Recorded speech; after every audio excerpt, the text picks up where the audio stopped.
As you guys know, I was on holiday at a weekend in London. Got a video to come out on that later. Phil stepped in. He was down there for Accrington, and he's got some excellent review for us. He was going to do footage, but completely forgot about it, which is no problem. But a great review from Phil is coming up right now. Hello everyone, Simon's just asked me to do a short review of yesterday's game as he was unable to get there himself. Of course, it was Accrington Stanley away for our 10th league game of the season. Starting with the team, Matt Sadler went with the same starting 11 and indeed the same subs or finishers, as he now sort of more commonly refers to them as last Saturday's game against Tranmere. So it was Miles Roberts in goal, back three of Flint, Burke and Weir. The wing backs were Connor Barrett on the right, Vinnie Harper on the left. Three in midfield were Lewis Warrington, Ryan Finnegan, Charlie Lakin, with Aaron Pressley and Daniel Carnew up front. On the bench, it was Sam Hornby, Jamil Matt, Brandon Comley, Precy Farquharson, Rico Richards, Courtney Clark and Uncle Albert Adoma. I think, reflecting on the team, I think a few people were maybe a bit surprised that Jamie Jellis wasn't back in the squad yesterday, but I guess he'll have to wait his turn at the moment. In fact, if you look at the other players who couldn't get in the squad for yesterday's game, there's Ronan Mayer, Daniel Cox, Rico Brown, Jidiki Akeke, Jake Holman. So certainly shows that Matt Sadler isn't short of options in many areas of the pitch.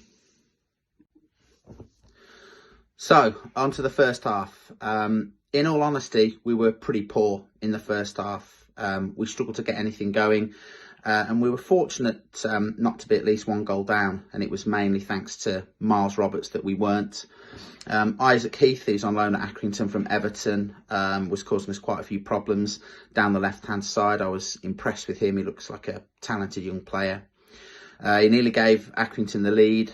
He cut inside and then got a shot away from the edge of the box, but Miles Roberts got down well to save it at his near post.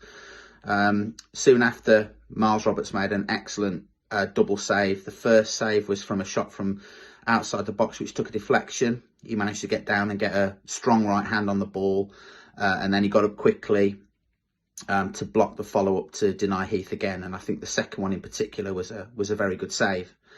At the other end, there wasn't really much to report. Again, we looked dangerous enough from set pieces. Daniel Carnew looked lively again, and I think there was a few occasions where Vinnie Harper and Charlie Lakin got in down the left-hand side, but ultimately nothing came from them.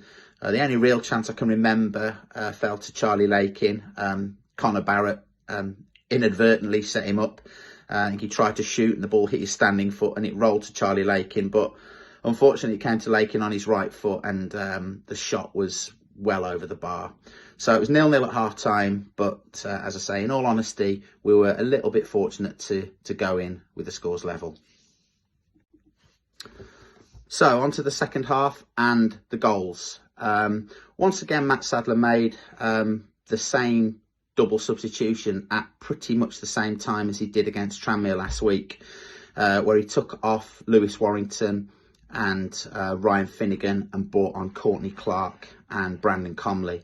And once again, I thought that had a real positive impact on the team. I think Finnegan and Warrington, I think the game passed them by a little bit yesterday. I don't think either of them really stamped any authority on the game. And certainly when Comley and Clark came on, it added a little bit more impetus. The more I see of Courtney Clark, the more I like him. I think he's a real good find. And I think he'll go on to develop into a really useful member of the squad. And I thought Brandon Comley was very tidy again when he came on in midfield. And it was Courtney Clark who got the assist for the first goal.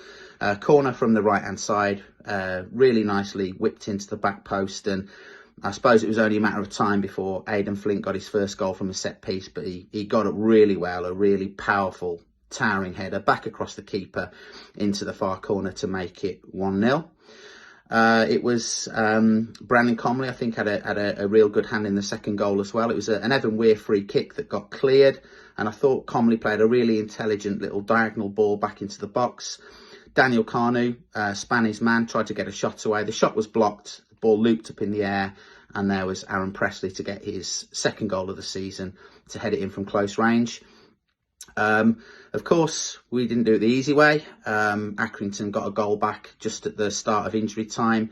Good ball in from the right-hand side, to be fair. I think the ball, Evan Weir tried to clear the ball. I think it ricocheted to the right-hand side. They whipped a good ball to the back post and Charlie Caton headed it in. And I think we all had a little bit of a squeaky bum moment. I think there was a few flashbacks to Cheltenham, especially when Accrington got another free kick shortly afterwards. But we managed to clear it.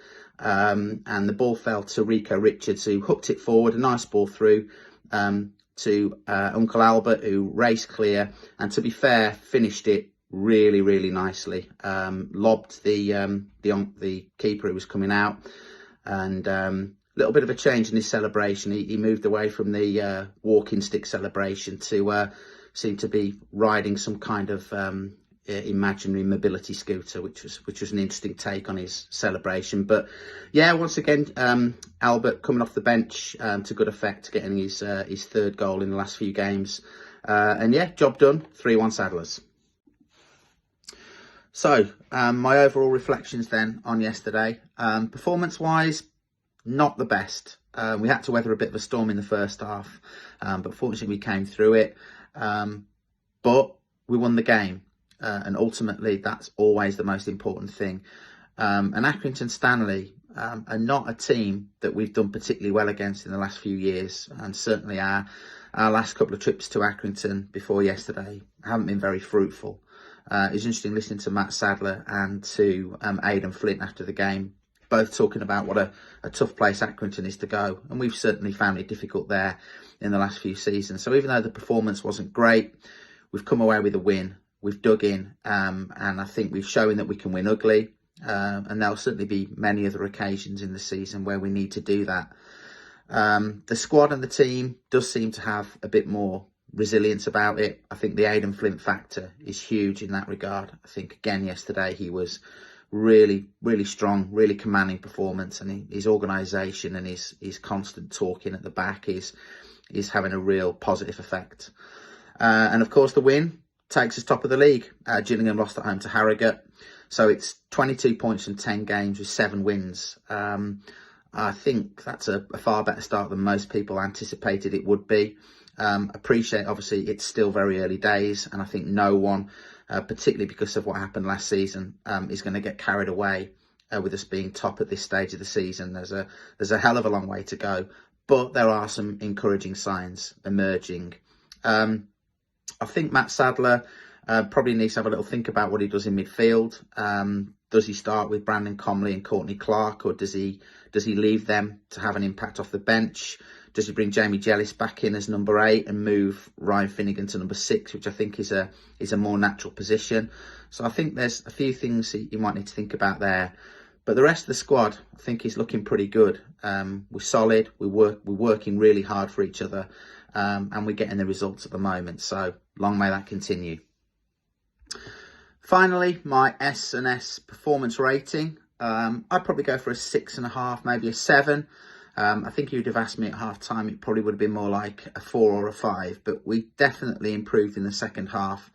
And I think once again, to his credit, I think Matt Sadler made the right changes at the right times just to shake things up a little bit and help improve us. And ultimately, we've come away from what's been a bit of a bogey ground in the last few years with a 3-1 win. So that's very pleasing. So yeah, I'd go for a 6.5 or 7.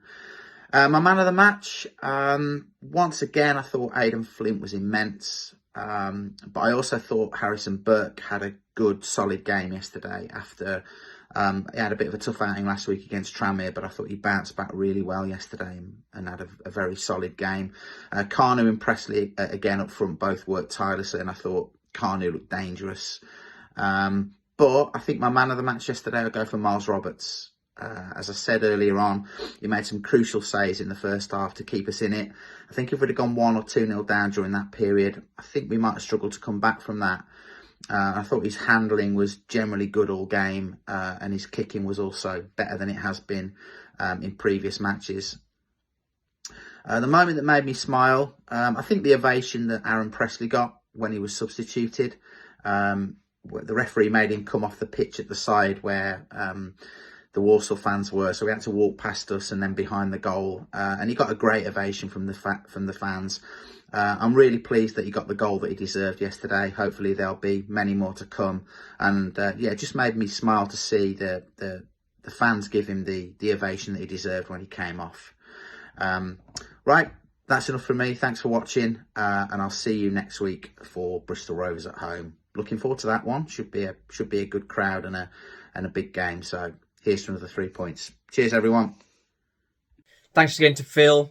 Great summary of the game. Thank you very much for that. See you on Saturday, home to Bristol Rovers. Thanks for watching.